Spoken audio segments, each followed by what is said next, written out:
Desculpe, é que eu tinha deixado a música e acabei esquecendo de desligar. Melhorou? Fala aí para nós.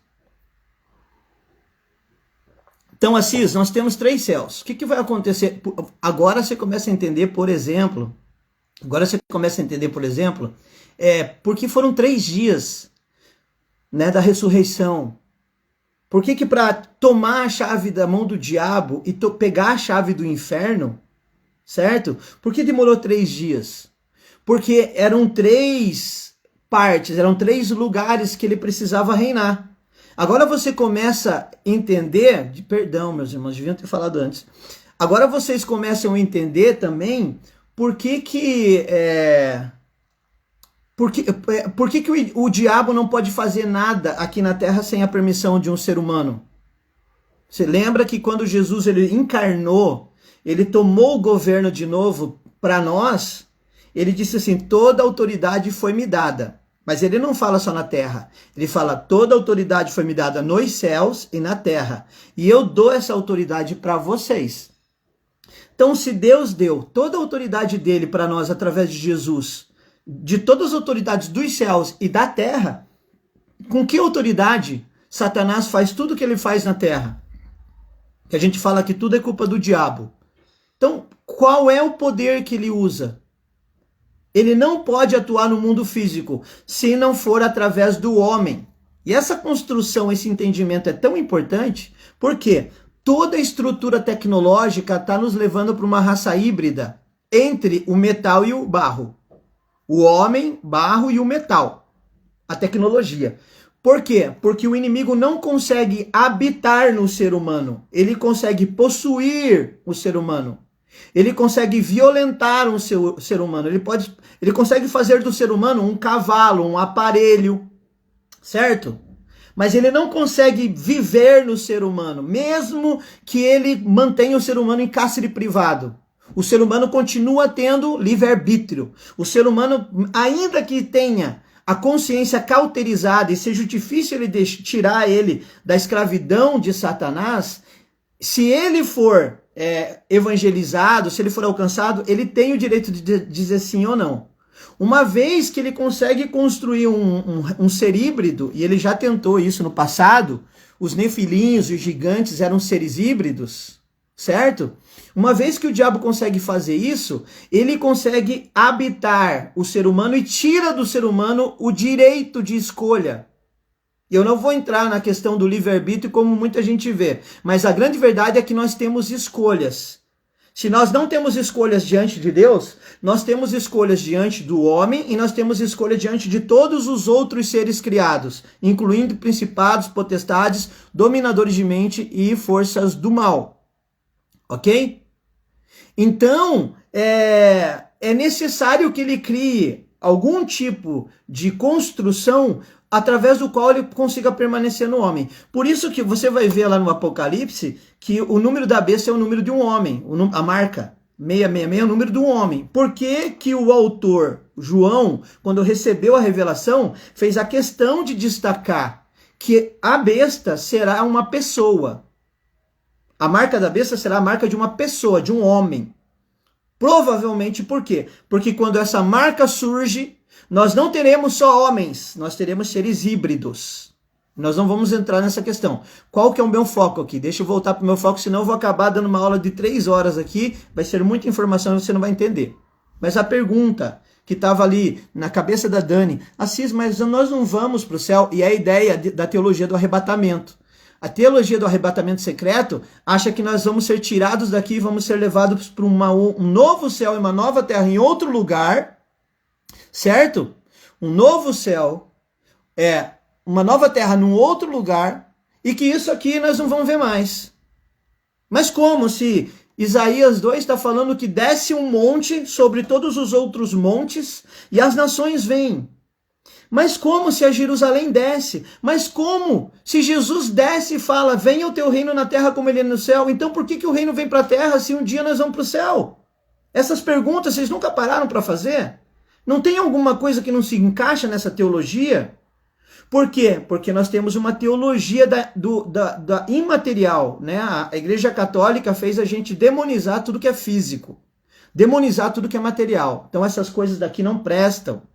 Se você ler, por exemplo, Provérbios 21, tem um versículo que fala assim, né, que a gente deve odiar o luxo e os prazeres. Mas mais para frente fala que o sábio, ele tem riqueza e tem prazer e luxo. Você fala assim, peraí, o pai de Salomão, ele estava em dúvida quando estava ensinando o filho, uma hora fala que o perverso é que é dado ao luxo, ao prazer e ao vinho. Mas 2 versículos para frente ele fala que o sábio se enche de riqueza e luxo. E a gente não consegue entender essas dualidades. Por quê? Porque nós somos corpo, alma e espírito. E desconectado do espírito, a alma fica no meio do caminho.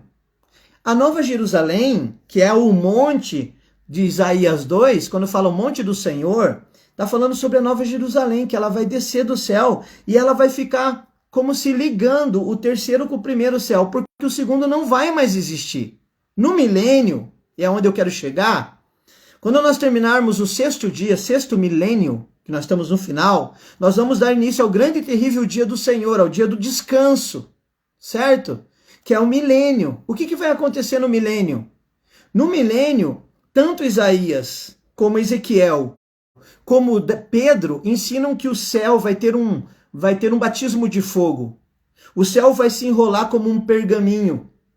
Por que ele vai se enrolar como um pergaminho? Porque o terceiro céu e o primeiro céu vão se unir e vão se tornar um só.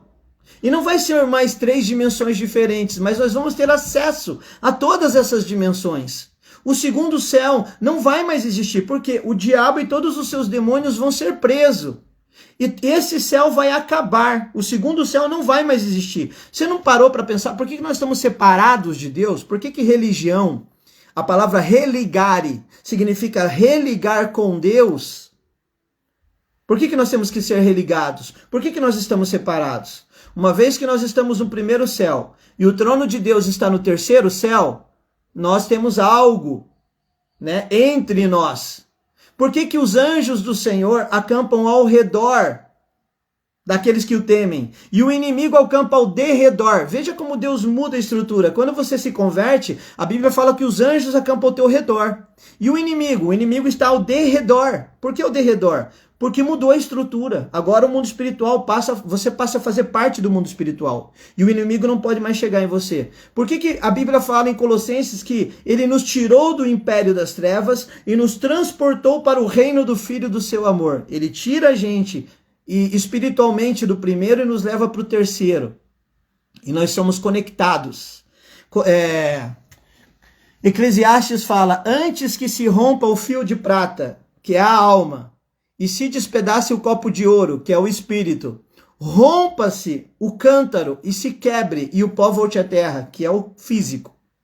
Então, o ouro simboliza o mundo espiritual, o cântaro de barro, o mundo físico, e o fio de prata é a alma, certo? Esse fio de prata, se você fizesse assim, de maneira didática, primeiro céu aqui, segundo céu aqui, terceiro céu aqui, você colocaria o teu físico aqui, a tua alma no príncipe da potestade do ar e o espírito no terceiro céu. Por isso que é a alma que está perdida. Por isso que é a alma que precisa ser salva. Porque ela corresponde ao segundo céu, aonde estão principados, potestades, dominadores de mente e forças do mal. Mas na volta do Senhor Jesus, você lembra em Atos 1 e 2... Jesus demora 40 dias aqui antes dele ser arrebatado, ele ser levado. E ele é levado junto com os anjos que aparecem junto com ele. E aí eu não sei como é que você imagina a aparência dos anjos, mas eles eram seres visíveis. Eles eram seres visíveis. E Jesus físico foi na Assunção, ele subiu fisicamente. Jesus fisicamente subiu. E os anjos dizem para todos os judeus que estavam reunidos ali, que do mesmo jeito que ele subiu, ele vai descer. Então, fisicamente, ele vai descer. Física, tem um homem lá. Não tem um, tem vários. Né? Você fala assim, mas os santos dormem até a segunda vinda. Guarda essa informação. Mesmo que os santos durmam até a segunda vinda, não me parece, porque Lucas 16 diz que Abraão, que não é uma parábola, é uma história, Abraão estava lá, vivinho da Silva.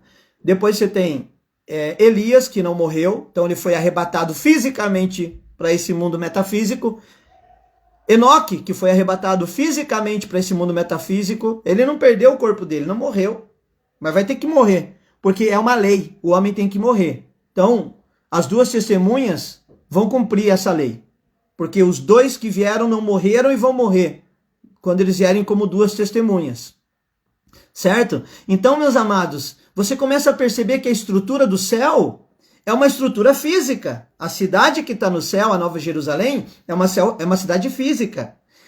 As portas da Nova Jerusalém, que tem 2.000 quilômetros de extensão, é uma cidade gigante, é uma capital universal. Né? A Nova Jerusalém vai ser a capital do universo. Tem ideia disso? A capital de todas as galáxias. Ela não vai ser a capital mundial. Porque a nova raça de homens criadas em Jesus, ela vai reinar sobre todas as galáxias. Você acha que vai ter escassez no céu?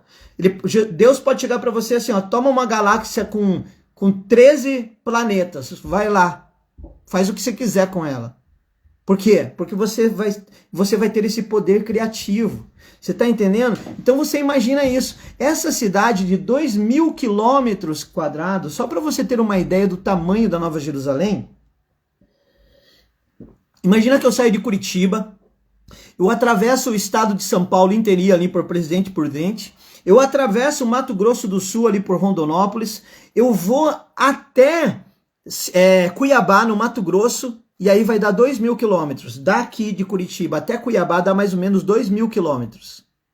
Veja, eu atravessei 4 estados praticamente do Brasil. Esse é o tamanho da Nova Jerusalém. Esse é o tamanho da Nova Jerusalém. E a Bíblia diz que ela vai descer do céu. Vai ter um terremoto que vai abrir onde tem a Jerusalém atual. E essa Jerusalém vai descer. E o texto que a gente leu de Isaías 2 diz que o monte do Senhor vai ficar sobre todos os montes. Se você for ler como é construída a Nova Jerusalém em Apocalipse, você vai ver que ela é medida na largura, no comprimento e na altura. Por que ela é medida na altura? Porque ela vai ligar o terceiro céu com o primeiro céu. Ela vai ser uma cidade vertical também. Uau! Pega essa. Eu não sei você, mas quando você começa a entender que o evangelho é boas novas.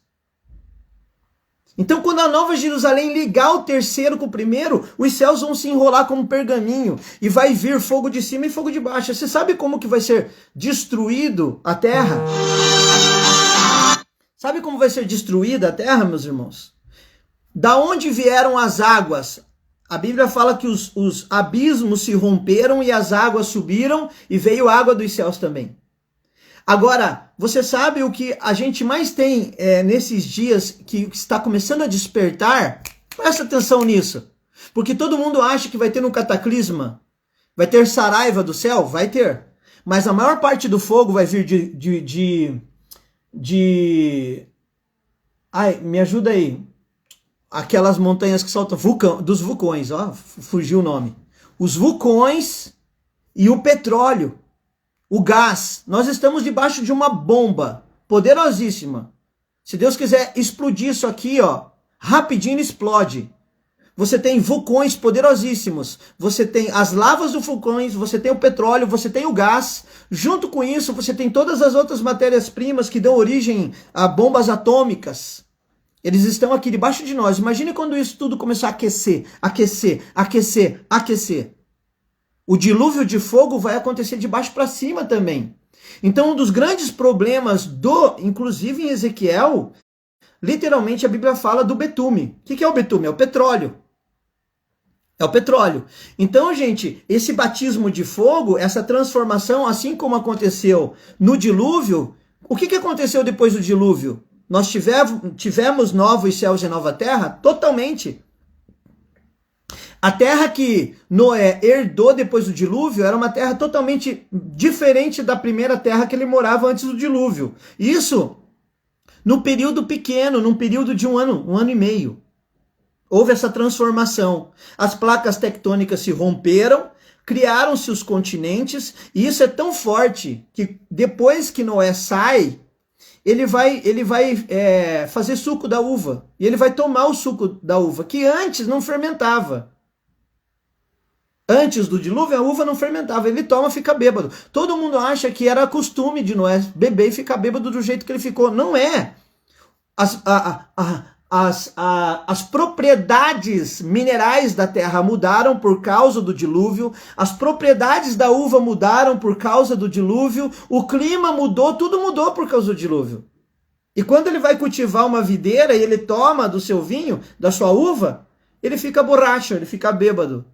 E aí acontece uma catástrofe, que a gente não vai entrar, mas acontece uma catástrofe com Canaã, filho dele, com Cã, desculpe.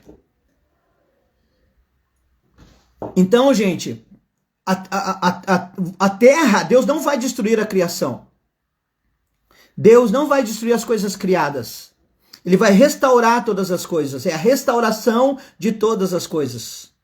Ele vai restaurar o céu. Então você não vai para um outro planeta. Deus não vai destruir a terra. Quando fala fim do mundo, a palavra mundo está falando fim dos tempos, que é aion, e fim dos cosmos. O que é cosmos? A ordem das coisas criadas vai ser alterada de novo. O terceiro e o primeiro céu vão se juntar e nós vamos ser um só. E aí nós vamos ter um novo tipo de vegetação, um novo tipo de minério. Só concluindo, né? Eu falei sobre a Nova Jerusalém. Os portões da cidade são feitos de mineral. O muro da cidade, que tem 60 metros de espessura. O muro da cidade, a muralha de Jerusalém, vai ter 60 metros de espessura. Para você passar 60 metros de túnel só para você entrar na cidade. E isso tudo vai ser construído com pedras preciosas. Imagina isso, gente. As ruas da cidade são de ouro transparente. Por quê? Porque fala de um elemento do céu. Fala do elemento do céu. Inclusive, eu já falei em outras lives e vou repetir aqui. Os dois elementos dos quais o céu é constituído são água e fogo. Shamaim, em hebraico. Shamá é fogo e Maim é água. Por isso esses dois batismos. Shamaim, água e fogo. São os dois elementos do céu. Os dois elementos sobre os quais nós vamos ser batizados. Então, destrua da sua cabeça aquela ideia de um outro planeta, de um outro lugar, de uma outra realidade, aquela ideia de, nós vamos ficar cantando eternamente, santo, santo, santo. Destrua todas essas coisas da sua cabeça. Destrua totalmente. Não vamos comer. Outra coisa que eu quero que você destrua da sua cabeça. Não é Shamaim, não se escreve com CH, se escreve com SH. E não se escreve assim, tá? Em hebraico. Mas a pronúncia é isso mesmo, Shamaim. Tá? Então, tire todas essas coisas da sua cabeça. Deus vai te dar um corpo glorificado. 1 Coríntios, capítulo 2, certo? Fala um pouquinho sobre as coisas espirituais e as coisas naturais.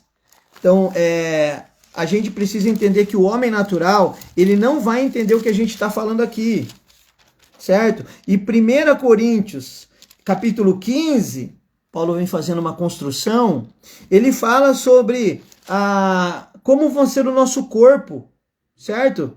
Sobre a glória do nosso corpo. Depois você lê lá, 1 Coríntios 15, é muito importante você entender isso, ok? Essa é a primeira pergunta que eu queria responder. Então nós vamos comer no céu, nós vamos fazer churrasquinho no céu, nós vamos atravessar a parede no céu, nós vamos transladar no céu, nós vamos ter acesso a 100% da nossa capacidade que a gente já tem, não vai mudar. Deus não vai dar mais capacidade para nós, Ele já deu toda a capacidade, a gente não consegue acessar toda essa capacidade. A gente não consegue, por quê? A gente só consegue acessar toda a capacidade que já está aqui. O Atmani chama isso de o poder latente da alma. Essa capacidade toda divina já foi dada para nós. E Deus, uma vez que Ele nos dá algo, Ele não tira. Ele não tira, Ele não rouba. Já está aqui. E você consegue acessar, inclusive. Se você estiver cheio do Espírito Santo, você consegue fazer coisas incríveis. Ok? Então, essa é a primeira coisa. O texto que fala que a gente não vai conhecer ninguém, não vamos saber quem eram meus pais. Mentira! Por quê? Leia Lucas 16. Irmãos, como uma live rápida, eu não posso ler todos os textos. No curso, nas nossas aulas, a gente vai ler texto por texto, vai se aprofundar. Mas Lucas 16 não é uma parábola, não é uma metáfora, é uma história real. Por que eu sei que é uma história real? Porque geralmente quando Jesus conta parábolas, ele não fala nomes próprios de pessoas que já existiram. Lucas 16 fala de Abraão e de Lázaro e do homem rico. Então, Abraão e Lázaro eram personagens que já existiram, era uma história real. E o homem rico tinha lembrança de tudo, ele lembrava da família dele, lembrava de todas as coisas. Então, no mundo espiritual, nós vamos lembrar de tudo, nós vamos ressignificar tudo, mas nós vamos lembrar de tudo. Certo? Então, outra coisa que falam, quando questionam Deus, né, de quem que vai ser a mulher, né, que casou 7 vezes? Quem vai ser aquela mulher? Pois ela teve 7 maridos. Daí Jesus responde assim: você não sabe que serão como os anjos, que não casam e nem dão em casamento? E aí as pessoas, a partir disso, já tiram várias ideias sobre sexualidade, né? Achando assim, não vai ter mais prazer, não vai ter mais vida sexual, não vai ter mais nada. E a gente não entende as coisas. A gente não entende como é que funciona o mundo metafísico. A gente não sabe como é que é o corpo glorificado. E aí a gente tem medo de falar nessas coisas por causa dos tabus. E a segunda pergunta que eu quero responder tem a ver com tabu. E tem a ver com um escândalo, de certa forma. Porque outro dia, e eu não estou concordando, tá, com o que esse cara falou, mas outro dia o Ed Renekiewicz, que é um cara muito, como é que fala? Polêmico, certo? Ele soltou uma sobre João 4, né? Falando que as águas vivas lá são o sêmen de Jesus. E escandalizou uma galera. E eu não estou concordando que ele tem razão, tá? Não coloquem palavras na minha boca que eu não estou falando. Mas eu preciso fazer que vocês entendam que a Bíblia, só para você ter uma ideia, gente, a Bíblia, segundo os sábios, os rabinos sábios, eles dizem que existem 4 camadas de revelação em cada texto. Cada texto hebraico tem 4 camadas de revelação. Eles chamam isso em português de pardes. Pardes é paraíso. E para você acessar o paraíso, você precisa ter as 4 revelações dessas 4 camadas, que tem a ver com a cultura mística da interpretação da Torá, que é o Zohar, que é a cabala hebraica. Também não confunda com essa cabala que é vendida por aí.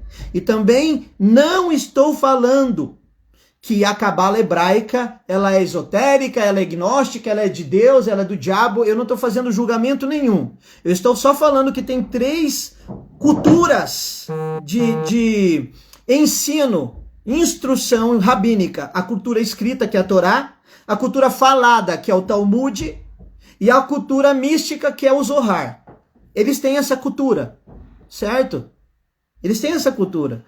E nessa cultura, existe 4 dimensões de aprendizado, que tem muita coerência, que é emanação, criação, formação e manifestação. São essas 4 dimensões que estão entre os 3 reinos que eu falei aqui para você. O reino do homem, o reino do inimigo e o reino de Deus. Certo? O império do homem, o império do inimigo e o reino de Deus, porque não tem reino do inimigo e nem reino do homem. É império do homem, império do inimigo e reino de Deus, certo? Então a emanação é que está onde está Deus, certo? Que eu já expliquei que é nessa área aqui. Depois você tem a formação, que é aqui, onde você forma. A imagem vira ação. Depois você tem aqui no ventre, onde você dá luz, né? Inclusive, a ciência diz que o intestino é como se o aparelho, né? O aparelho, melhor dizendo, o aparelho, desculpe, fugiu o nome aqui, mas o aparelho aqui, né, do estômago, o intestino, o esôfago, ele é o segundo cérebro. O segundo cérebro. E por último, você tem a manifestação, que em hebraico é malkut, que é literalmente reino intestinal, digestivo, essa é a palavra, aparelho digestivo. Então, o corpo ele tem ele tem um cérebro aqui, que é esse cérebro, que é o cérebro espiritual, vamos colocar aqui, e um cérebro aqui, que é o cérebro físico. Ele tem um aparelho reprodutor aqui, que é a palavra, e tem um aparelho reprodutor inferior, que é o teu órgão reprodutor. Então o corpo é dividido em dois também. Ele tem daqui para cima é céu, daqui para baixo é terra, né? Daqui para cima é ar e fogo, daqui para baixo é água e terra. Né? Quem ouviu as outras lives está entendendo o que eu estou falando. Agora, a segunda, então, pergunta que tem a ver com essa interpretação que soltaram aí sobre as águas vivas que jorram ser sêmen. Se você pegar o livro de João é o livro mais místico dos 4 evangelhos. O livro de João é um livro cheio de simbolismo. João caminha pelo livro como se ele estivesse entrando no templo. Certo? Então o livro de João é uma caminhada. Por isso que em João 14,6 ele fala: eu sou o caminho, a verdade e a vida. Eu não sei se você sabe, o templo é dividido em 3, que tem a ver com as 3 partes do corpo humano. Membros inferiores, o átrio. Essa parte aqui que é o tronco, o santo lugar. E essa parte aqui para cima, o santo dos santos. Então, se você pegar o templo de Salomão deitado e olhar de cima para baixo, ele é um homem deitado, ele é uma cruz deitada. E ele simboliza o corpo humano, certo? E João é como se ele estivesse entrando no templo. Quando você começa de João 1 até João 21, são 21 capítulos, 7 mais 7 mais 7. Então, 7 tem a ver com a parte dos átrios, que são os membros inferiores. 7 tem a ver com o santo lugar, que são o tronco. E os últimos 7 tem a ver com o santo dos santos, que é a nossa cabeça. Então João é muito místico. Não dá para você pegar e falar assim: esse cara tá falando bobagem. E eu não tô concordando com o que o Ed René Kivitz falou. Eu só estou falando para a gente ter cuidado quando a gente julgar, por causa da ideia religiosa que a gente tem das escrituras e da falta de entendimento que a gente tem sobre o mundo metafísico. O mundo que é numa outra dimensão, mas que é físico também. Ele tem um tipo que nem o CERN, que é aquele aparelho lá na Suíça que tenta entender o início da vida, a origem da vida. Eles não conseguem, porque eles descobriram, quando eles foram repartindo o átomo, uma partícula de átomo, o acelerador de partículas, tá? Eles foram descobrindo que conforme eles iam dividindo os quarks que estão dentro do átomo, eles descobriram que tem quarks gêmeos. Que um quark pode estar aqui, como uma outra parte desse quark, que é uma parte da matéria, uma microparte da matéria, pode estar em outro lugar, e quando esse quark faz uma coisa aqui, aquele repete no outro lugar. Olha que loucura isso! Um outro tipo de quarks, que é uma micropartícula dentro do átomo que eles descobriram, é que existem micropartículas dessas que uma hora está aqui, ele translada e ele já aparece num outro lugar. Então existe um mundo metafísico que a gente não consegue entender, e muito menos a religião, que foi controlada, cauterizada, catequizada para não aprender esses segredos, para não aprender essas coisas. Eu já falei para vocês que a Rosacruz, o rosacrucianismo, eles são uma religião filosófica que creem em Jesus como Messias, inclusive, mas que são esotéricos. Então, isso para nós é muito complicado. Então, por que eu estou falando isso? Se você pegar o livro de João, você vai ver que primeiro ele fala sobre água. Ele começa falando sobre purificação. Você pega lá, né? Olha lá. Primeiro milagre que Deus faz é na água. Ele pega 6 talhas, que eu já falei outro dia sobre isso, coloca água. Depois ele purifica o templo. Depois ele aparece falando sobre novo nascimento. Da onde nasce o bebê? Da água que está no útero. Ele vai fazendo uma construção. O que tinha no átrio, que é a entrada do templo? A bacia da purificação. Era ali que ficava. A água que estava para se purificar, para se lavar antes de entrar no templo, era no átrio, nos membros inferiores, que simbolizam os membros inferiores. Então João começa a falar sobre isso. E ele vem vindo até ele chegar em João 4, que ele fala sobre a fonte de águas. Está falando sobre os membros inferiores, presta atenção. Está falando sobre o novo nascimento, presta atenção. Não está falando sobre casamento. Quando Jesus fala para a mulher, mulher, onde estão os teus maridos? Não está falando sobre marido. A palavra ali é Baal. Baal é senhor. Jesus fala para ela, você já teve 5 maridos e esse que está falando com você é o marido verdadeiro. Não é marido, é senhor. Por quê? Jesus estava fazendo uma referência a todos os deuses falsos que os samaritanos tinham aprendido a adorar desde do cativeiro assírio. Quando as 12 tribos se romperam, Jeroboão trouxe todo tipo de idolatria para Samaria, que virou a capital das 10 tribos do norte. E eles começaram a adorar, eles tiveram vários deuses. Acreditam alguns que a palavra Baal significa Beelzebum, Asmodeus, Astarote e Leviatã. Alguns acreditam, existe uma linha de pensamento assim, certo? Mas ela significa literalmente senhor. Então Jesus estava falando para essa mulher, você já teve 5 senhores, e esse que está falando com você, porque já tivesse, João 4,18, porque já tivesse 5 maridos, e o que você tem não é o teu marido, isso disseste com verdade. Jesus estava dizendo, o teu Senhor verdadeiro é esse que está falando com você, certo?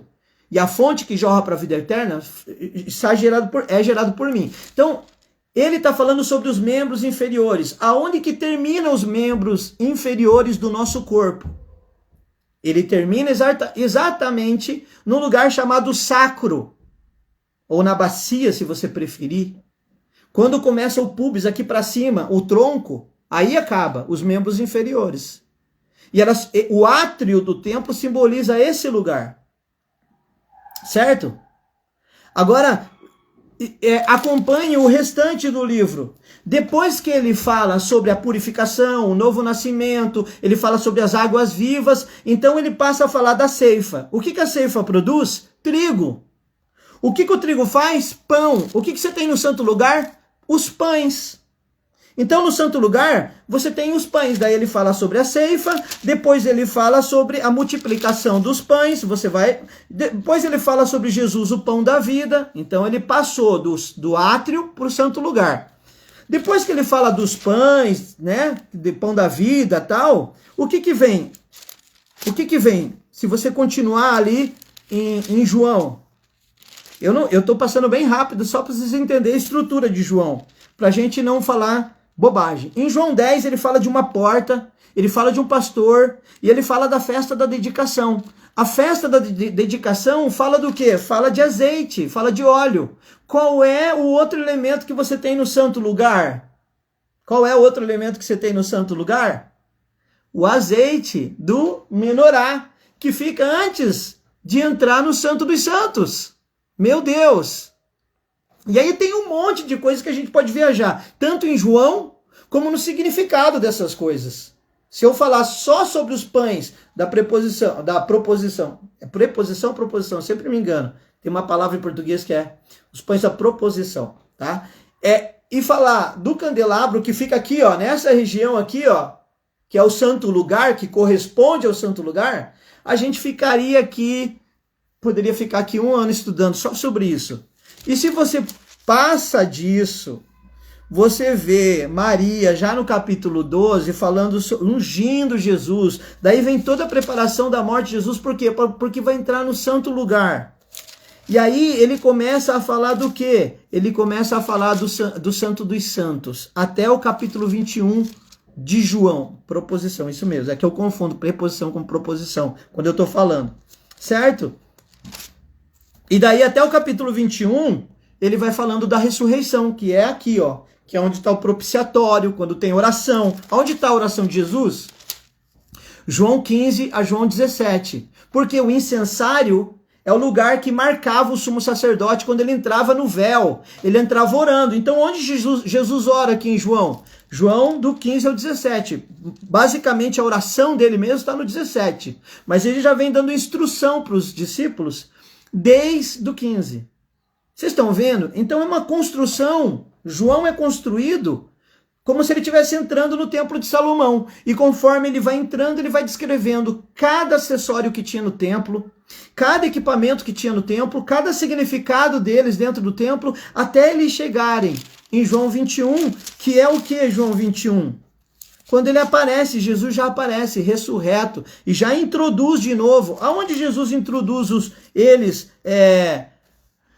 no Santo dos Santos? João 20, a ressurreição que abre a porta e tem lá os dois anjos, né, um no pé e um na cabeça, que nós falamos sobre isso outro dia, onde estava Jesus, que é os dois querubins que estão sobre a arca dentro do Santo dos Santos. E aonde eles aparecem? No jardim, que é o outro lugar onde ele tem dois anjos guardando a porta. Então em João 20 nós estamos exatamente aqui, ó. Os dois lados do seu cérebro significam os dois anjinhos, os dois querubins guardando, certo? A parte mais íntima, onde o metafísico se transforma em físico. Dentro do seu cérebro, se você traçar uma linha aqui bem no meio, traçar uma linha aqui bem no meio, traçar uma linha aqui bem no meio, você tem o hipotálamo, você tem a hipófise, você tem a glândula pineal, você tem, nesse lugar, o invisível se torna visível, onde está todo o teu sistema de crença, onde está todo o teu inconsciente. E ali, nesse aparelho reprodutor que eu falei, que é o aparelho reprodutor espiritual, também libera um líquido. Lá embaixo, libera um líquido seminal. Aqui libera uma secreção que cai sobre a glândula pineal. Uau! E que sai pela tua palavra. Gente, e produz um monte de coisa. Então, cuidado quando vocês ouvem alguma coisa em julgar um irmão. E eu não estou nem defendendo Ed Renekiewicz e nem estou julgando quem condenou ele. Eu só estou falando para vocês, calma, busquem o Espírito, porque o Espírito da verdade vos guiará por toda a verdade. E ali nós criamos confusão e não conseguimos discernir o corpo. O que Paulo fala? Eu gostaria que vocês discernissem o corpo, porque são muitos os que morrem e os que estão doentes, porque não conseguem discernir o corpo. E nós estamos se degradando, porque um começa a defender o reino do homem, que está aqui, o que é físico. Outro começa a defender o reino espiritual, que é místico. Você pode ver, cara, em tudo tem essa tricotomia. Os islâmicos adoram Deus na sexta. Os judeus adoram Deus no sábado. E os cristãos adoram Deus no domingo. Tricotômico. Os islâmicos estão mais longe do espiritual, porque eles estão desconectados. Os judeus estão no meio, no sábado. Eles estão mais perto. E os cristãos estão vivendo lá como se fosse fantasma. É tudo anjo, né? A gente só acha que Deus está no lugar se tiver anjos voando no lugar, subindo e descendo sobre o altar. A gente acha que só essas manifestações são espirituais. E o mundo espiritual também é físico, ele é metafísico, ele se transforma. Amém, amados? Então eu gostaria de deixar essas duas perguntas respondidas para você ter uma releitura e desconstruir muita coisa que foi construída pelo homem.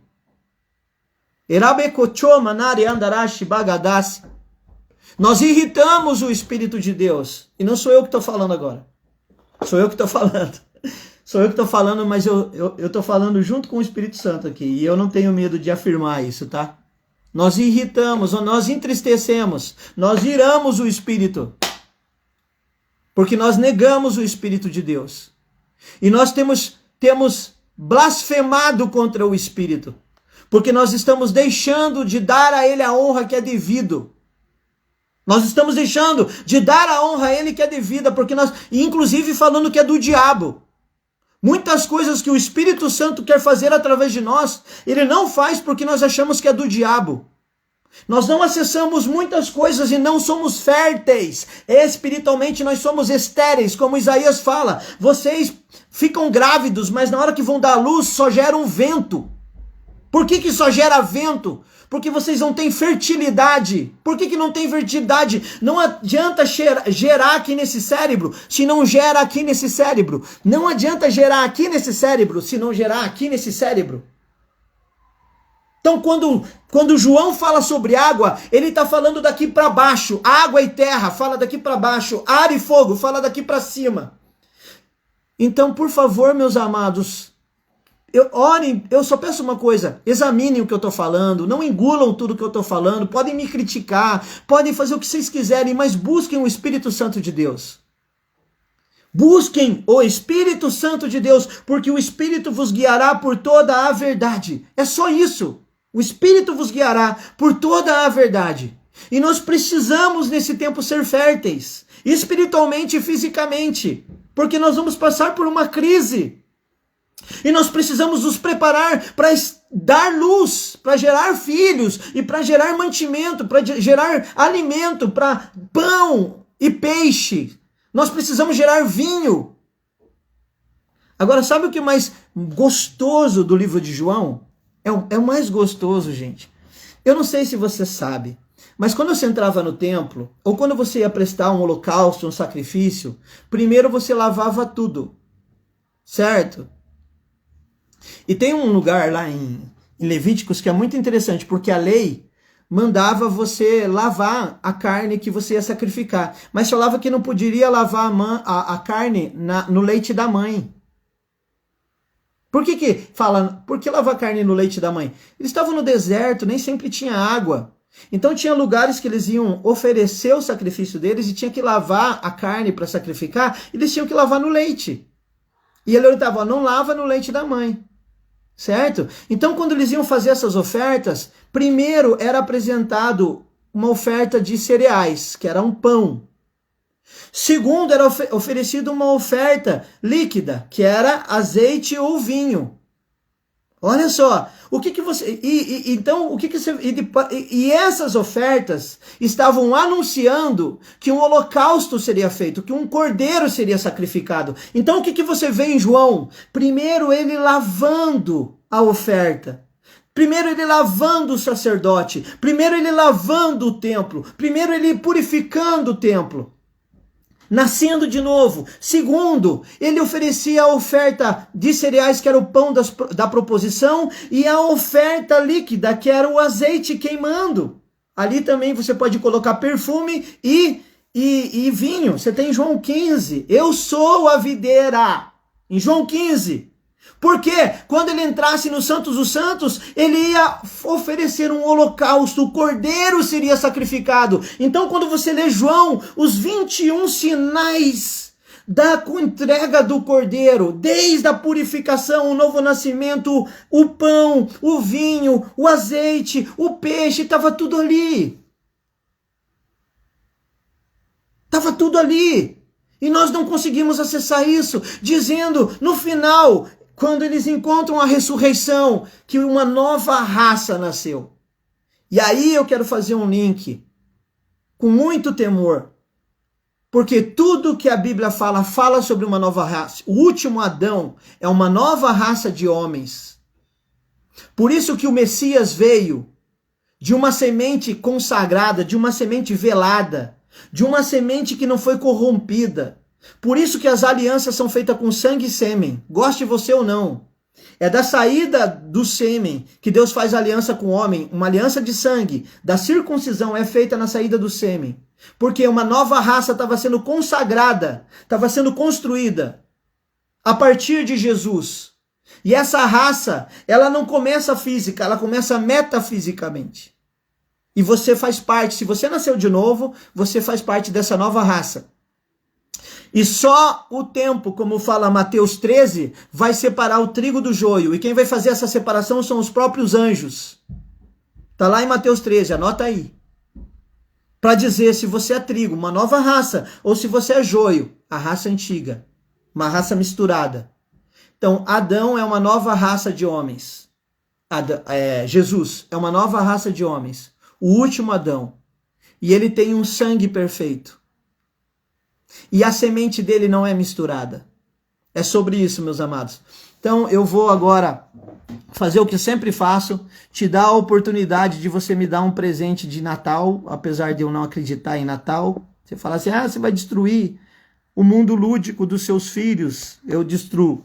Eles não precisam de mundo lúdico. Já tem um mundo sobrenatural que é maravilhoso. Aqui em casa já sabe que não existe São Nicolau, Papai Noel, nada disso. É tudo alegoria, é tudo símbolo para juntar um monte de coisa aqui na minha casa. Você não vai comemorar? Vou comer com os amigos no dia 23, eu acho que até o Alex está aí, né? E no dia 24 vou comer com uma outra galera de irmãos que eu pastorei aqui, certo? Mas eu quero te deixar a oportunidade de me dar um presente aí. Não precisa ser necessariamente obrigatório, porque eu não acredito em Natal, mas dá um presente. Me ajuda aí. Pergunta ao Pai Deus o que eu posso presentear. Imagina que tem selinhos ali e coloca lá um presente. Nós agradecemos, tá? Vou responder agora as outras perguntas que surgiram dessa pergunta. Dani, obrigado aí pelo encorajamento, com o elogio. Isso nos encoraja muito. E eu não quero ficar na superfície. Quem quiser caminhar comigo vai mergulhar no profundo. Eu sou obcecado, obstinado pelo desejo de conhecer Jesus como ele é. E de quebrar todos os paradigmas. Mesmo que eu tenha que ir para o deserto, que nem João Batista, mesmo que eu seja expulso, mesmo que me tenham como louco, já fui chamado de tanta coisa que vocês não têm ideia. Não é fácil viver perto de mim, porque eu sou louco mesmo, louco por Jesus. Olha lá o Alex falando aí, ó, prepara aí o pernil, tá? Não pode ser de porco, porque eu não como porco, tô brincando. Vamos responder as perguntas. No banquete, como o Senhor lhe fala de tutanos gordos, né? É a primeira pergunta lá da Dani que eu respondi. Leia depois Isaías 2:2 e veja um monte sobre os montes e como a gente vai poder comer e vai poder ter ceia no céu. Nós vamos ceiar no céu.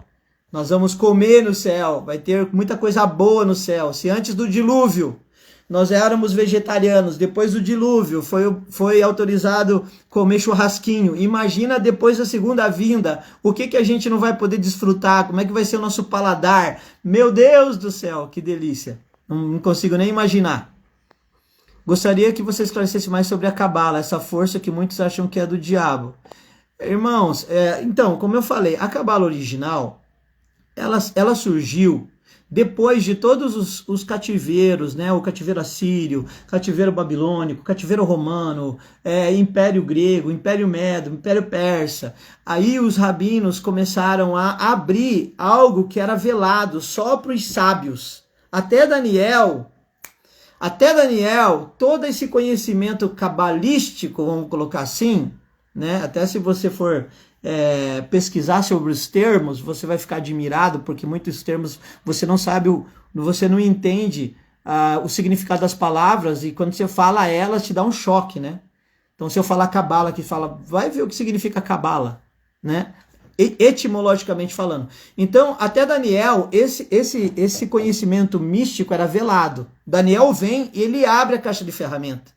E ele começa a produzir discípulos a partir desse entendimento místico, né? Revelar esses entendimentos místicos. Foi assim que os 3 reis que vieram lá da Pérsia vêm, certo? E aí os rabinos começam a construir isso, trazer toda essa estrutura que era metafísica, eles começam a desenhar isso. É assim que surge a Cabala, certo? Então, mas a Cabala, infelizmente, ela foi misturada, assim como o Evangelho, tá, gente? Não pensa, se fala assim, não vou estudar Cabala, porque foi misturado com um monte de outras ciências e ocultismo. Então, você não vai ser evangélico, porque o evangelho que você vive, como vocês viram hoje, é um evangelho misturado com um monte de paganismo, iluminismo, humanismo, é misturado. Então, eu não vou mais estudar a Bíblia, porque a Bíblia foi misturada. Concílios mudaram essas escrituras que Deus falou para não mudar. Agora você acha que pelo fato de Deus ter falado para não mudar, eles não mudaram? Assis, então como é que eu fujo disso? Vai estudar as 3 línguas das quais Deus fez as escrituras: o aramaico, o hebraico, o paleo-hebraico e o grego antigo, não o grego moderno. Porque são línguas mortas. O que foi falado ali foi falado, não tem como mudar. Tem como mudar a interpretação. Você sabe que a palavra Lúcifer não existe nas escrituras? Você sabe que a palavra fé não existe nas escrituras? Você sabe que a palavra salvação não existe nas escrituras? Do jeito que a gente entende? Não existe. Por que a gente fala então? Porque é tradição, é costume. Não existe palavra fé nas escrituras. Não existe a palavra Lúcifer nas escrituras.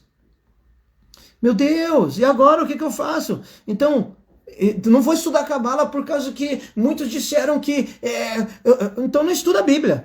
Ah, não vou estudar o livro de Enoque porque tiraram, porque é perigoso. Perigoso é você não conhecer a verdade. Nem vou falar sobre trindade, até uma irmã me perguntou, né? Eu gosto mais do termo triunidade do que trindade. Então tem muita coisa que nós precisamos restaurar.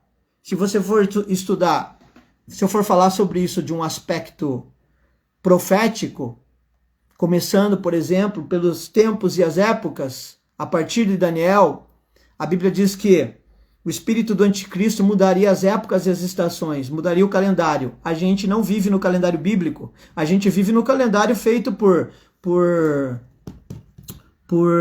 Gregório, né? O Papa Gregório fez esse calendário solar, que não é o calendário bíblico é lunar solar. O calendário católico é solar e o calendário islâmico é lunar. Olha só, outra coisa, né? O calendário islâmico é lunar e adoram a sexta. O calendário bíblico é lunar solar e adora o sábado. O calendário cristão, que é católico, é solar, porque adora o sol. Então, e nós vivemos debaixo disso, e nós achamos que não tem problema. Mas se nós for mexer na cabala, não mexe na cabala não. Agora, como eu falei, a cabala é muito difícil de você encontrar material puro. É muito difícil de você encontrar material sério. Por quê? Porque tem a linha esotérica da cabala. E aí ela é misturada com um monte de coisa. Então é bem assim, você precisa... a minha recomendação, assim, ó, o que você precisa, o que eu preciso, Assis? O que eu preciso para romper com esse padrão, com esse sistema, com essa mentirada toda, com a religiosidade? Você precisa uma coisa, o nome dele é Espírito Santo. Então não vai procurar cabala, não vai procurar isso, não vai procurar aquilo sem você ser cheio do Espírito. Seja cheio do Espírito.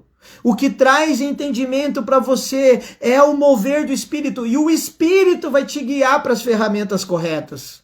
O Espírito vai guiar você para a agenda correta. O Espírito vai guiar você para a dieta correta. Não se esqueça que Moisés foi preparado no meio de uma cultura totalmente pagã, que era a cultura egípcia. Moisés, ele aprendeu toda a cultura espiritual egípcia. José casou com a filha do sumo sacerdote pagão do Egito. E os nomes dos filhos têm a ver com a bendita mulher de José. Daniel ele era líder dos feiticeiros e dos magos da Babilônia. Então você vê essa estrutura. Aí você fala, esses caras não eram convertidos. Imagina se José estivesse aqui agora. Imagina se Daniel fosse o nosso líder. Ele liderava todos os sábios e magos e sátrapas da Babilônia, que era totalmente pagã.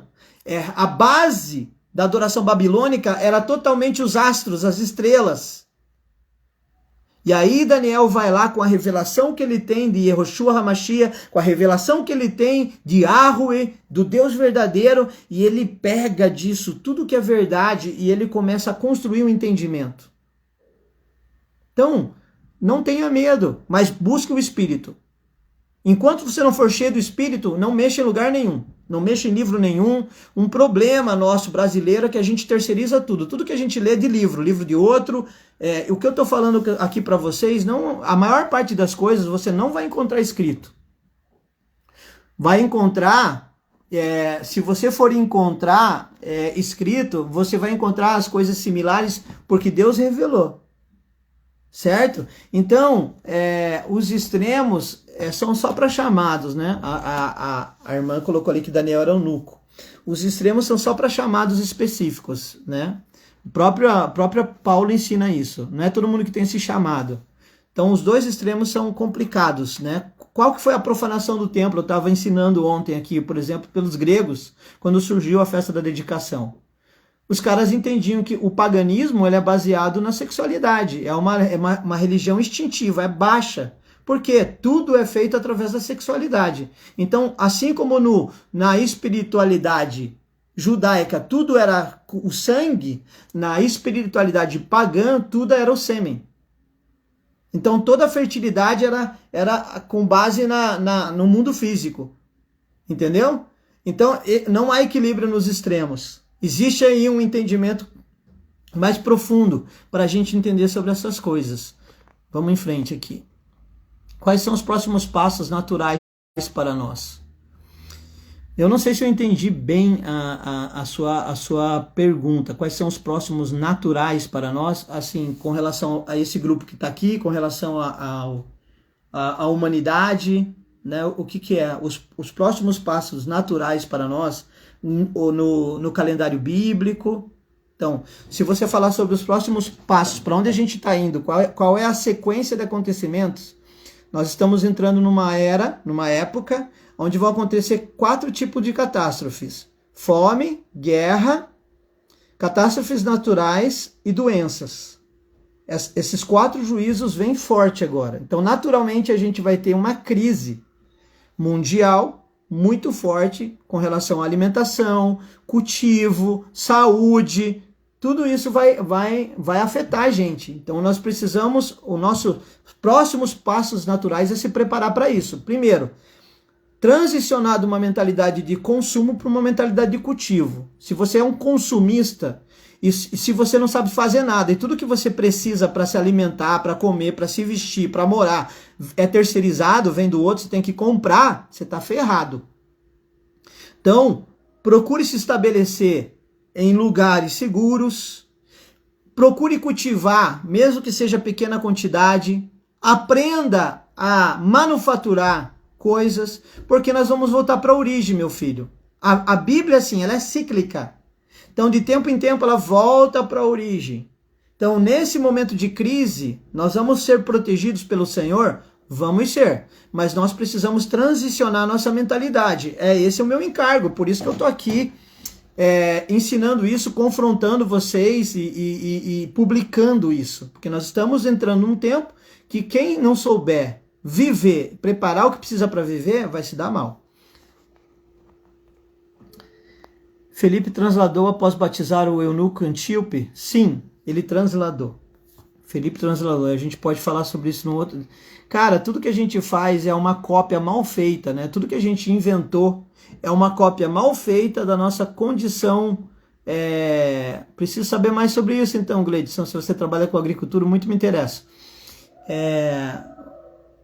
Tudo que a gente inventa é uma cópia muito mal feita da nossa capacidade natural. Então, meio de transporte, meio de comunicação. Se nós estivéssemos no nosso estado natural, a gente não precisaria de nada disso. Irmão, nos fale como interceder nesse momento. Existe retaliação espiritual? E retaliação sempre existe, mas o menor não pode retalhar o maior, Carla. Não tem como. O inimigo foi vencido. Nós não vamos lutar contra o diabo. Quem lutou contra o diabo foi Jesus. Jesus venceu o diabo. E nosso chamado é só para colher os despojos. Se for verdade o que a Bíblia ensina sobre o Messias, que ele veio para vencer o inimigo, e a Bíblia diz que ele venceu na cruz, despojando eles. O que é despojar? Tirou tudo que eles tinham. Tirou tudo que eles podiam. Então não tem retaliação do inimigo. Tem arrependimento. Mas assim, então por que a gente não acessa? E por que a gente é afetado por maldições? Porque leia Provérbios. Porque a gente mistifica tudo. A gente acha que é melhor oferecer um sacrifício do que a gente obedecer a palavra de Deus. Então não obedece, seja honesto, simples, verdadeiro, porque isso vai fazer com que você esteja puro, um coração puro, um coração quebrantado. Agora, a maneira correta de nós orarmos e intercedermos é por arrependimento. Só nessa live aqui, a gente pode elencar um monte de pecado pelos quais a gente tem que se arrepender. Porque nós ignoramos o Espírito Santo de Deus, porque nós ofendemos o Espírito Santo de Deus, porque nós somos indiferentes ao Espírito Santo de Deus, porque nós estamos debaixo de um espírito de engano, porque nós idolatramos a homens, porque nós idolatramos costumes, porque nós idolatramos tradições, porque nós não buscamos o conhecimento. Então, ao invés de fazer batalha espiritual, porque achamos que a gente vai ser retalhado espiritualmente, não, vamos fortalecer a casa. Vamos pedir perdão e pedir para o Espírito Santo que ele se apresse em nos socorrer. Vamos reconhecer que a gente não tem buscado o Espírito como a gente deveria ter buscado. Porque a gente é cheio de programa, método, ideia. Estão falando aqui para mim, assim, o que eu faço? Vou estudar cabala? Vou fazer um curso? Vou fazer isso? Não, busque o Espírito. Quanto custa? Nada. O que custa? O teu tempo de dobrar o seu joelho e buscar, clamar. Buscar-me-eis e me achareis, quando me buscares de todo o coração. Então esse é o papel agora de intercessão. Dobrar os nossos joelhos diante do Senhor e clamar até que nem Daniel, demorou 21 dias. Você conseguiria ficar sem sair do seu lugar, ficar sem comer, ficar sem tomar água, até receber a resposta que você precisa? Não, você pega lá, faz 5 minutos de oração, ajuda o Brasil, levanta e vai embora. E aí a gente critica até quem está orando lá na frente dos quartéis, né? Não que eu acho que precisa orar na frente dos quartéis, Porque eu acho que o verdadeiro general, o verdadeiro exército está aqui, ó. Mas às vezes Deus manda. Eu não vou criticar esses irmãos, porque quantas vezes eu já fui em 54 países para fazer uma coisa às vezes, para liberar uma oração às vezes, e as pessoas me chamam de louco. Imagina esses irmãos que estão não sei quantos dias orando na frente do quartel, os que estão orando mesmo. Agora ora por arrependimento. Essa é a melhor forma, Carla. Espírito Santo, olha, nós precisamos urgente de uma manifestação poderosa do Espírito Santo. Então clame pelo Espírito Santo, chame. Eu falo que o refrão mais importante das Escrituras é: aquele que tem ouvidos, ouça o que o Espírito diz à igreja. Esse é o refrão mais importante. Vi que estamos vivendo a maior crise de refugiados, milhões de venezuelanos, ucranianos. Seria Deus chacoalhando as nações? Totalmente, Marcela. Isso é uma das coisas que eu mais tenho falado nesses dias, né? Essa crise de refugiado Opa, acho que eu mudei aqui. Essa crise de refugiados, ela marca o chacoalhar das nações para liberar o povo de Deus. Deus já está chacoalhando as nações para que o povo de Deus ele se transite do lugar onde eles estão. Isso vai nos dar acesso a pessoas e a lugares que nós nem imaginamos. Então a gente reclama que a gente não pode entrar nos países fechados. Mas com esse chacoalhar imigratório que está tendo nas nações, nós vamos ter acesso aos comunistas, aos islâmicos, aos hinduístas, aos que estão lá no meio do mato, lá na Indonésia, na Tailândia. A gente vai ter acesso a tudo, porque todo mundo vai ser chacoalhado, certo? Então, agora as pessoas que a gente não tinha acesso estão no quintal da nossa casa. Por exemplo, ucranianos extremamente ortodoxos, católicos, né, idólatras, estão no quintal da nossa casa. Libaneses, tem mais libanês no Brasil do que de onde vem o Hamas, estão no quintal da nossa casa. Quantas pessoas fugiram da Síria e foram para a Europa, agora estão no meio dos cristãos da Europa, os sírios, os islâmicos. Então a gente precisa estar preparado, certo? Para que muros tão altos, tão fortes? Irá ter povos que queiram transpassá-lo? Vai ter guerras? Bom, as nações elas continuarão sendo discipuladas, né? Tanto que vai ter uma árvore da vida no meio do jardim, cujas folhas servirão de cura para as nações. E Zacarias 14 fala que as nações vão ter que subir para essa cidade, que vai ser a capital universal, todos os anos. Certo? Então, eu acredito que pode haver, principalmente durante o milênio, porque depois o diabo é solto de novo, muitas tentativas ainda de guerra. Agora, a partir do momento não vai ter mais. Daí você fala, mas então por que isso? Primeiro, por memorial. Segundo, por soberania. Certo? Você vê a imponência de um Estado, o poder de um Estado, a sua soberania pelas marcas, né, que ficam. Quando você entra naquelas cidades antigas, a primeira coisa que você olha é o quê? É as muralhas. Quando você olha do espaço, a única coisa que você consegue enxergar são as muralhas da China. Então fala do poder do reino, fala da soberania do reino e também é um altar sobre a história. Porque Deus não quer que a gente perca a memória. Toda vez que a gente olhar para aquelas muralhas, e elas vão servir também, porque todas as nações vão se levantar contra o reino messiânico no advento da vinda do Senhor Jesus. Vai ter uma guerra chamada Batalha do Armagedon. Essa Batalha do Armagedon vão ser todas as nações contra o Messias e seus ungidos, o Messias e seus santos. Então aquilo ali vai ficar como um memorial para que a gente nunca esqueça, nem as próximas gerações, de tudo que o Senhor fez por nós. As duas testemunhas são Elias e Enoque? Não, eu não falei isso. Eu falei que eles não morreram, eles vão ter que morrer. Porque está ordenado ao homem morrer uma só vez e depois disso o juízo. Então esses dois não morreram, tá? Então eles vão ter que morrer, eles vão ter que vir. Vi que estamos vendo... Bom, aqui eu já respondi. Quais são? Esse aqui eu já respondi. Esse aqui eu já respondi. Deixa eu ver o que mais. Esse aqui eu já respondi. Esse aqui eu já respondi. Peraí. Peraí, irmãos. Deixa eu limpar aqui. Vamos ter lembranças no céu. Quem garante que não nascerá um novo Satanás lá em cima? Satanás não foi enganado, né? Não, pode. Eu acredito que pode acontecer, certo? Talvez por isso a Nova Jerusalém também tenha muralhas, né? Eu sempre falo assim, qual que é a diferença nossa para Lúcifer? Por que ele não tem direito ao arrependimento? Por que nós temos? Porque a iniquidade, ele nasceu espontaneamente no coração de Lúcifer, né? Lúcifer não foi enganado por ninguém. Lúcifer tomou uma decisão de se levantar. Ele tinha um local, ele tinha um lugar de liderança, ele se rebelou. E quando ele se rebelou, ele foi expulso, certo? Então ele não tem o direito ao arrependimento, porque ele planejou aquilo. Eva e Adão foram enganados. Então é justo que tanto eles como a descendência deles tenham direito ao arrependimento.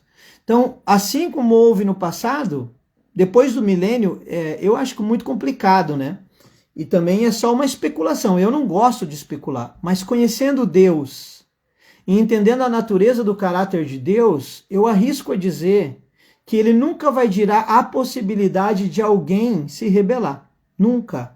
Porque o Espírito de Deus trabalha na liberdade, nunca no controle.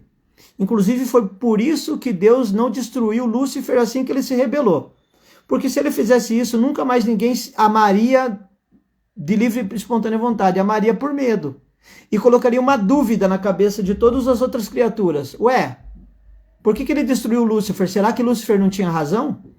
Então o que Deus fez? Ué, se você acha que é mais poderoso que eu, mostra aí.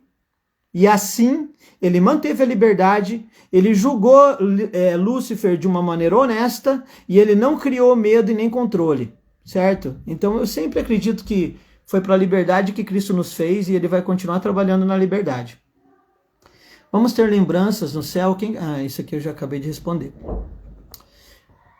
Para que muros? Esse aqui eu também já respondi. Esse aqui também já respondi. Acabou as perguntas. Então, irmãos, é isso. Na verdade, eu fiz essa live para ser bem rapidinha, porque eu queria responder essas duas perguntas da Dani, e a outra foi de um outro irmão, e sobre João, né, sobre o livro de João. Ainda que tenha sido raso, ainda que não tenha sido profundo, mas eu acredito que a gente já avançou bastante no entendimento para mudar e desconstruir, principalmente a ideia que você tem sobre as coisas futuras e sobre a nossa estrutura, que é o mais importante. Né? As velas acabaram, tá vendo? Ó? Elas estão ali no último, queimando a última porção da vela no menorá. Então nosso tempo aqui também já deu. Quero agradecer, quero orar por você. Espírito Santo, eu estou aqui junto com os meus irmãos numa busca, porque você prometeu, a tua palavra disse, aquele que bate, abrir-se-lhe-á, aquele que busca, encontra, e aquele que pede, recebe, falando sobre você, Espírito Santo. Então cumpre o que você prometeu. Eu oro para que você ative os meus irmãos, para que você tire as escamas dos olhos e traga revelações que jamais foram reveladas. Eu oro por um espírito de sabedoria e revelação. Eu oro por esses irmãos que estão, assim como eu, esfomeados. E a tua palavra diz, bem-aventurado o homem que tem fome e sede de justiça, porque será saciado. E nós estamos aqui porque nós temos fome e sede de justiça. Eu não quero viver da tradição, eu não quero viver dos costumes, eu não quero viver da religiosidade, eu quero uma relação, eu quero um relacionamento, eu quero gozar da intimidade com você, Espírito Santo. Então eu te peço em nome de Jesus que você ative os meus irmãos, que você venha com sinais, milagres, maravilhas, que você tome a vida deles. Em nome de Jesus. Eu oro, Senhor, agora para que cada um dos meus irmãos recebam uma porção de revelação do Espírito e uma ativação no seu homem interior, para que eles possam entender qual é a boa, perfeita e agradável vontade do Senhor. Cara, será que um dia não rolava uma live sua com o apóstolo Gil Vandro do Pará? Ele mora no Rio de Janeiro. Eu não o conheço. Se você quiser fazer a ponte e o pai dizer sim para nós, vai ser um prazer. Irmãos, mais uma vez obrigado, né? Que o Senhor abençoe vocês. Eu vou almoçar agora, eu não almocei ainda. Obrigado pelo tempo precioso. Mantenha a chama queimando, mantenha a lâmpada acesa. Depois que vocês... uma coisa, me ajudem aqui, antes de eu terminar. Como que você acha que deveria ser o tema dessa live? Que eu vou deixar ela salva lá. Eu vou salvar essa live lá, mas eu coloquei aqui perguntas e respostas, né? Então, qual que é o tema que você daria? Novos céus e nova terra? O que você acha? Os mistérios de João, qual que é o tema que você daria? Me ajuda aí. E aí eu quero que depois você vá lá e clique lá e me abençoe com a tua curtida, e também você passe essa live. Eu vi um monte de gente falando nos comentários, meu Deus, que live, quanto ensinamento. Então passe para as pessoas, para os grupos no WhatsApp, não tem problema. Se me criticarem, se falarem, a gente vai discutir, a gente vai examinar. A Bíblia fala, examine tudo, retenha o que é bom. Alguém sugere algum nome aí? Fala aí. Senão eu vou colocar lá Novos Céus e Nova Terra. Pode ser? Quem concorda? Mistérios de João, a Marcela está falando aí. Então eu vou falar sobre Novos Céus e Nova Terra e os Mistérios de João. Pode ser? Profundezas do livro de João. Legal. Show de bola. Pronto, Novos Céus e Nova Terra e as profundezas do livro de João. Tá bom? Vai ficar assim. Alex, estou esperando você dizer para nós o que nós temos que levar lá de comilança, tá bom? Fiquem com Deus aí e até amanhã, se Deus assim permitir.